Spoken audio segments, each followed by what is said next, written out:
All right, let's jump right in. Today's explainer is absolutely packed. We are tightly weaving 13 crucial news items from today's Hindu straight into your UPSC syllabus framework. We've got a lot of ground to cover today, stretching all the way from massive geopolitical shocks hitting our economy to shifting dynamics in our polity, right down to some absolutely critical updates in social justice. Here is our roadmap for today. We're looking at geopolitics and energy security, Indian polity and governance, social justice and rights, and tech and internal security, before we dive into some UPSC Mains frameworks and then finish up with a rapid-fire revision. Starting off with our first block, geopolitics and energy security. Let's look at the macro picture and how global conflict is hitting us right at home. It's like a giant domino effect, right? The US-Israel-Iran conflict flares up, and suddenly traffic through the Strait of Hormuz, which is a massive global choke point, gets heavily restricted. So what does that mean for us? Well, India's crude import costs spiked by a whopping 50% per unit just in March alone. And because our supply chain is so vulnerable, this directly choked manufacturing margins, dragging our Index of Industrial Production, or IIP, down to a 5-month low of 4.1%. That is textbook GS Paper 3 material right there. To make matters even trickier, the UAE is actually exiting OPEC over disagreements on production quotas. Now pause here, because this is a classic prelims trap just waiting for you. Remember, OPEC's headquarters are in Vienna, Austria, not the Middle East. And crucially, even though we are massive oil consumers, India is not a member of OPEC or OPEC+. The UAE leaving is a huge deal. It fragments the cartel and basically guarantees more global market volatility. And honestly, with our 85% import dependency, that is a serious headache for our energy security. Moving on to Section 2, Indian polity and governance. We've got 3 major updates for GS Paper 2. Let's consolidate what's happening across the states. Over in West Bengal, we are seeing this record 93.2% voter turnout, which looks like a mathematical paradox until you realize the denominator actually shrank. Heavy electoral roll deletions happened during a special intensive revision. Meanwhile, Madhya Pradesh is hitting the gas on a uniform civil code draft bill by setting up the Justice Ranjana Prasad Committee, following right in the footsteps of Uttarakhand and Gujarat. And down in Delhi, the High Court's refusal to recuse itself in the liquor policy case perfectly highlights a major gap in our system. We literally have no codified judicial recusal laws in India. We just rely on that old common law standard of a reasonable apprehension of bias. Speaking of those Bengal elections and voter rolls, please make sure you have these prelims facts locked down. Article 324 gives the Election Commission plenary power, meaning full, absolute authority over elections. Also, don't mix up a special intensive revision, or SIR, with a regular summary revision.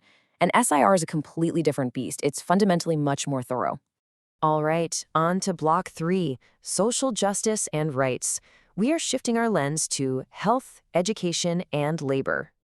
We are tracking 4 massive social developments today. First, the Supreme Court firmly doubled down on the Right to Education Act, upholding the 25% quota for economically weaker sections in private schools. On the health side, India is rolling out a single-dose HPV vaccine strategy for 14-year-old girls, a huge step toward eliminating cervical cancer and hitting WHO targets. Looking outward, there's been a truly tragic Rohingya boat capsize in the Andaman Sea, with 250 feared dead. It's a grim reminder of the governance vacuum and the total lack of regional refugee frameworks. And back home, trade unions like CITU aren't messing around. They've kicked Noida labor and wage disputes straight to the International Labor Organization's Freedom of Association Committee. Now here is the crucial catch for your polity revision. While that RTE mandate for the EWS quota is absolutely rock solid, there is a major exception. Minority institutions protected under Article 30 of the Constitution are completely exempt from this provision. This was established in the landmark Pramati educational case. You literally always have to watch out for these exceptions in the exam. Section 4, Tech and Internal Security. Big investments and even bigger threats. Okay, tech infrastructure is getting a massive boost. Google is dropping a staggering 1.35 lakh crore rupees of foreign direct investment into a 1 gigawatt hyperscale AI data center in Visakhapatnam. That is a game changer for India's digital capacity. But on the flip side, security threats are rapidly evolving. Defense Minister Rajnath Singh just invoked Operation Sindoor, a major counterterrorism op at the SCO meet in Bishkek, signaling a strict zero-tolerance approach. Meanwhile, in the cyber world, WhatsApp just mapped and wiped out 9,400 accounts tied to this massive digital arrest syndicate running primarily out of Cambodia. If you want to know how serious this digital arrest scam really is, just look at what Chief Justice Surya Khan had to say. He didn't just call it a financial scam. He explicitly labeled it the most disturbing and lethal cybercrime, an actual offense against human dignity itself. These fraudsters are literally video calling people, impersonating law enforcement, and psychologically coercing their victims. Let's pivot to Section 5, UPSC Mains Question Frameworks. How do we actually structure an answer around all this? Imagine facing this tough, hybrid GS2/GS3 question. How does OPEC fragmentation affect energy security? Or perhaps a GS2 polity question, analyzing the need for codified judicial recusal laws. For that energy security question, you can't just dump facts about the UAE. You need a razor-sharp analytical structure connecting global shifts directly to India's strategic vulnerabilities and our responses. Here is exactly how you build that framework step by step. Start by outlining the global market impact, hit on price volatility and the loss of cartel cohesion. Then build a bridge right into India's vulnerability, explicitly calling out that massive 85% crude import dependency. Next, pivot to our current mitigation strategies, like building out our strategic petroleum reserves in places like Vizag and Podor. Finally, conclude with the forward-looking solution, the absolute necessity of energy diplomacy through renewables and the International Solar Alliance. Boom, structured, logical, and comprehensive. Finally, Section 6. Let's lock all this in with a rapid-fire revision summary. Seriously, take a screenshot of the summary right now. This is your ultimate recap. Look at how we've taken today's chaotic, fast-moving events, whether it's the Vizag data center, the Rohingya tragedy, or the judicial recusal debate, and anchored them straight back to your static, constitutional, economic, and institutional foundations.